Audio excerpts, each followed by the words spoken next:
Welcome back, my friends, to the show that never ends. We're here in Limassol in Cyprus.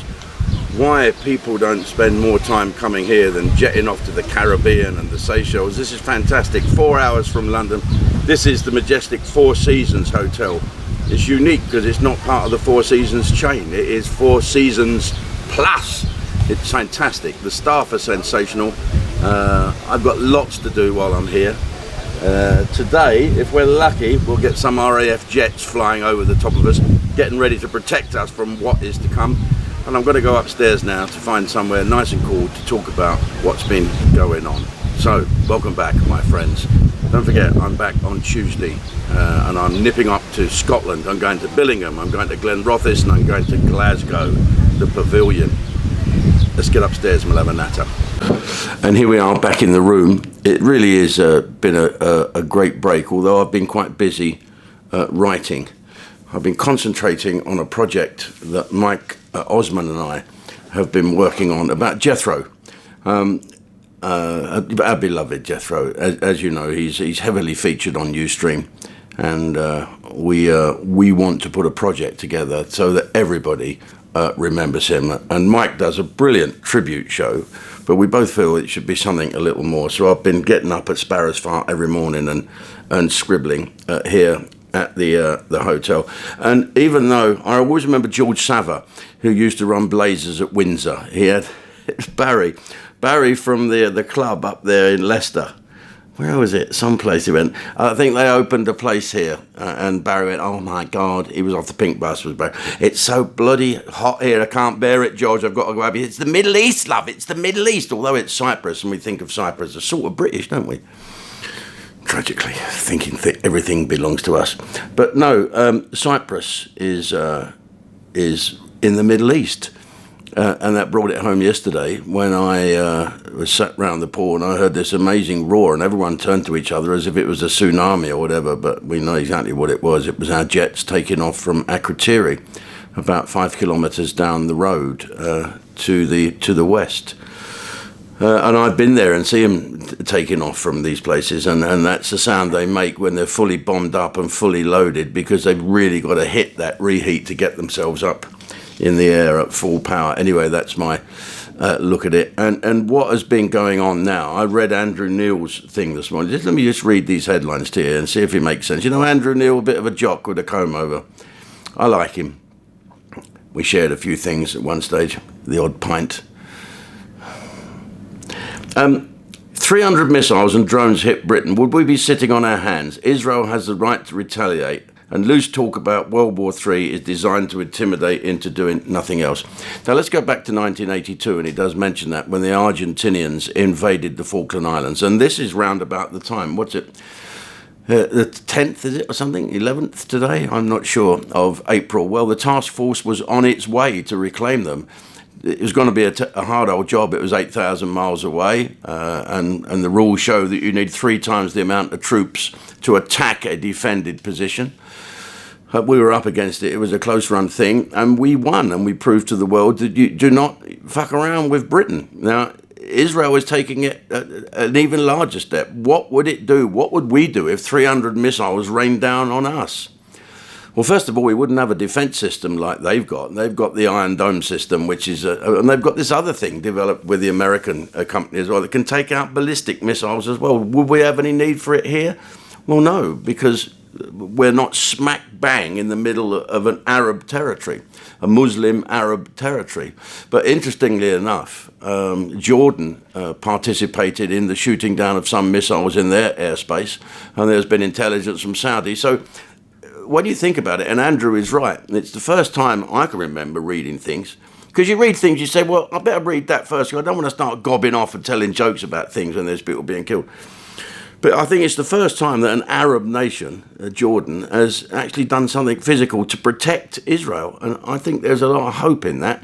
And if you look at it, although they are Muslims, they're pretty much Shiite Muslims in Iran, but they're not Arabs. They're not Arab speaking, they're Persian speaking. And I think all the little area, enough has had enough. So what does what does Andrew Neil suggest? If we spin right down to the end of this is in the Daily Mail. And in Cyprus, you can get the Daily Mail online without having to sign up for the extra bits. You know, it's like you want a bit of porn under the counter. You've got to sign up and pay £1. So here it goes. So do what you must, Israel. After the weekend's appalling events, don't lose your friends in the process. And that's a very good thing to say. It's funny how when there's grief, you know who your allies are. When we all looked at the horrific things that were going on in Sydney, let's have a look at this chap in Sydney. You know what the front page is in the Mail about? These poor people in Portugal, they've moved there with their goats and they look a bit, they look as...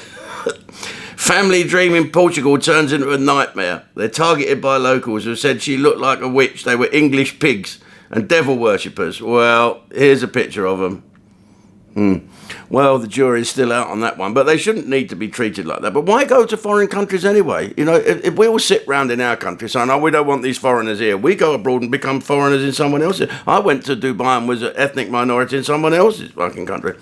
Israel War Cabinet, here we go, we're going on about all this. But just this is a really interesting bit I want to read to you here. Because this guy the knife man in Sydney who was shot dead by that police woman, or police officer, I should say. Well, the press doorstepped his mum and dad. They went down to somewhere and they banged on the door. Excuse me, are you the mother and father of this murdering bastard? Anyway, here's a picture of them. She said something really interesting. How do you love a monster? And the answer is, give birth to them. So, you know, when you are the... And then she goes on to say that he was known to the police because he was on psychiatric medicine. He was a problem child at school, stayed at home until he was 35, and he was on the medicine to cure his mental illness, and he wanted to come off it and have a life. And so they gradually took him off this stuff, and it turned him into what he eventually became. And of course, he resulted in his death.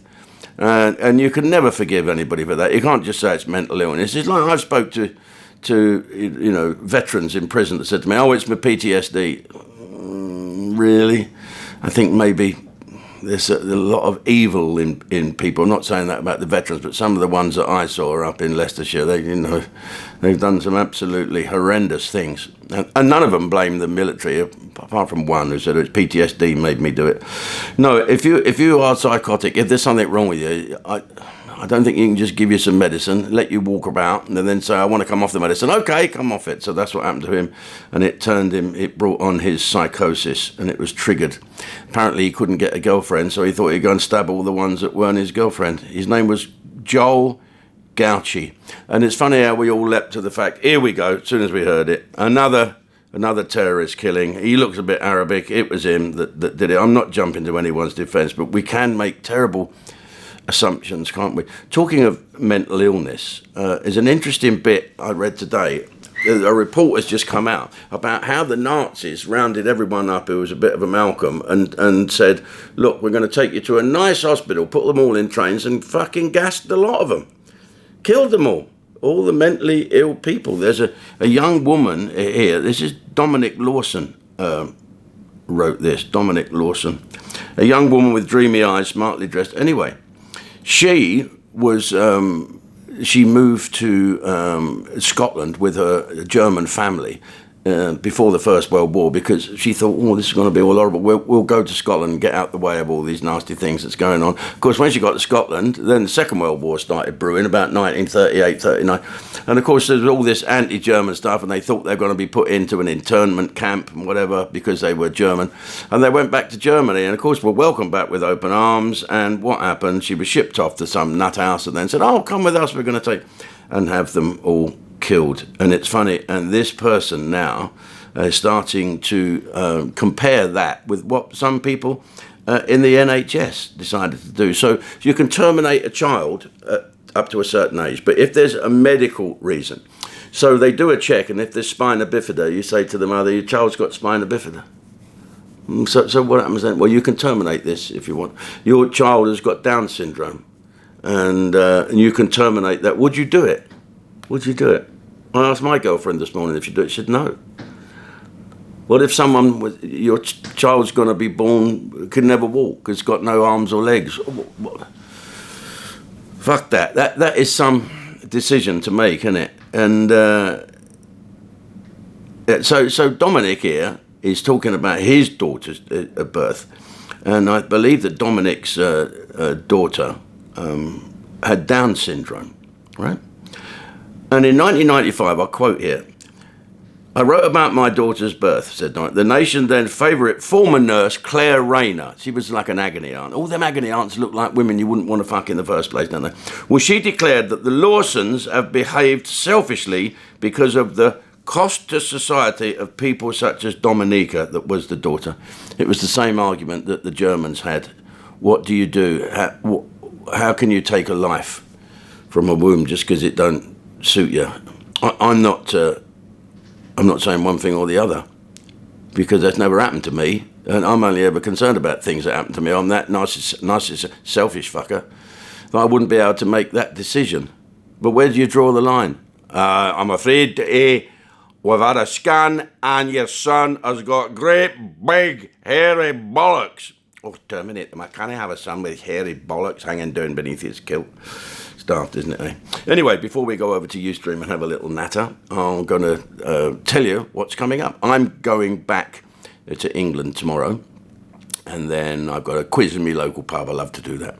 And then I'm flying up to Newcastle, then hiring a car and driving to Billingham to do a gig in Billingham on the Thursday night. And then on Friday night, I go to Glenrothes Hall up there in Scotland to do a gig in Fife and stay with my mate Eddie's hotel. Brilliant. And then we nip across to Glasgow to do the old pavilion. I fell out with the owner there a while ago over nothing much, but it's changed hands now and it's my favourite ever gig. So on Saturday the 20th, I'll be playing Glasgow Pavilion, my dad's hometown and my favourite theatre. And I hope to see you all there. Right, let's go over to Ustream and we'll have a good old natter. Hello everybody, Davidson here, and I'm here to tell you of an exciting, wonderful thing. You can have a 7-day free trial to get all of the Ustream package, if you pardon the expression.